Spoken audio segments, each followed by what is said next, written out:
Hi everyone, welcome back to another Drummer Artistifer Studios. I'm Alex. Today we're coming to you from the Orion Township Public Library where we are putting on a Harry Potter themed escape room. This escape room was built by us about 2 years ago, I believe, for one of the local conventions we go to. We started putting them on there and it's a lot of fun. So we got contacted by the library to bring it here and put the game on for the patrons at the library. So I decided I wanted to show you some of the props that I built to make this game possible. So we're going to start right here with the Triwizard Cup. Now I did not make the cup that I purchased, but I did make the stone pedestal that it rests on. It was just built out of a giant block of foam. It's actually foam that was used for floating a raft, but it's the same type of foam that you would get for insulating a building. That pink or blue 1 or 2 inch thick foam.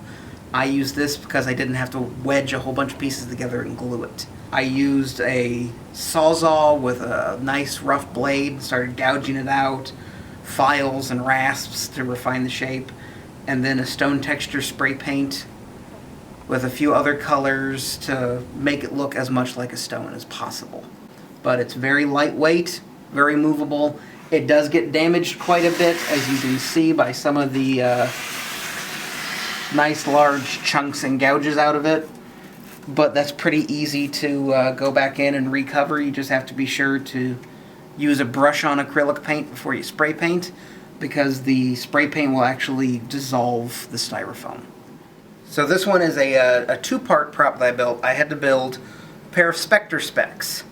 I originally just used a paper template and built basically a pair of 3D glasses.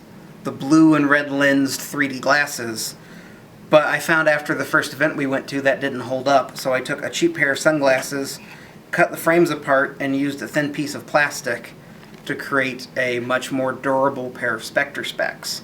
Now I had to build these because over here we have the mirror of Eraset. The frame of the mirror is just built out of foam core that I went and painted to try and make look as much like the mirror as possible, but it is covering a laptop. And the polarization film has been removed from the surface of the laptop, so it just appears to be a blank white screen until you put on the Specter Specs and look through them.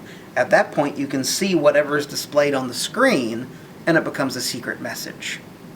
Here we have a very nice and simple one. It's a series of glass bottles that have scents in them, and they have to identify the correct scents to figure out which Roman numerals to use.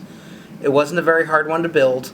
I have a vinyl Cricut cutter at home, and all I did is used Photoshop to create the labels and then cut them out of vinyl. But it's an example of how you can use something like a commercial vinyl cutter to be able to create some cool either props for yourself, or if you try to do a game like this, it can be a nice simple way of doing something. Along with the general prop physical object creation, I had to get a little bit better with Photoshop, which I've talked about before with the Wonder Witch products. I created a brochure from Quality Quidditch Supplies, mentioned in the books, that just goes and shows different types of Quidditch products. It only took me about 2 hours to build this. It's all stock photos that I pulled off the internet. I just had to figure out how to put it together in a nice little 4-page brochure that now we give a clue that they have to use items from the brochure to be able to solve the clue. Again, going along with the Photoshop work, I recreated the Makuza magical security clock from Fantastic Beasts. I went and found an image of what the clock looked like and from scratch redesigned the entire thing in Photoshop. It took me quite a while to do it, but I scaled it to fit just a simple 10-inch round wall clock. So just another simple prop. It is still a functioning clock. I did do a smaller scale version of this that I used for a time clock, which is how we keep track of the amount of time they have left when doing the room. So there you have it. Some examples of ways that I've created props for one of our more popular escape rooms that we've done. So far we have built, I believe, 4 escape rooms that we've put on at local conventions and other events like that.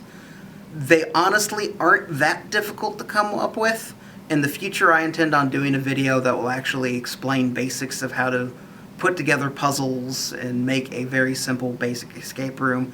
so that if you are interested in trying to create something for a kid's birthday party or a group of friends to be able to play on a game night, you might be able to figure out how to put together your own little escape game for them to play.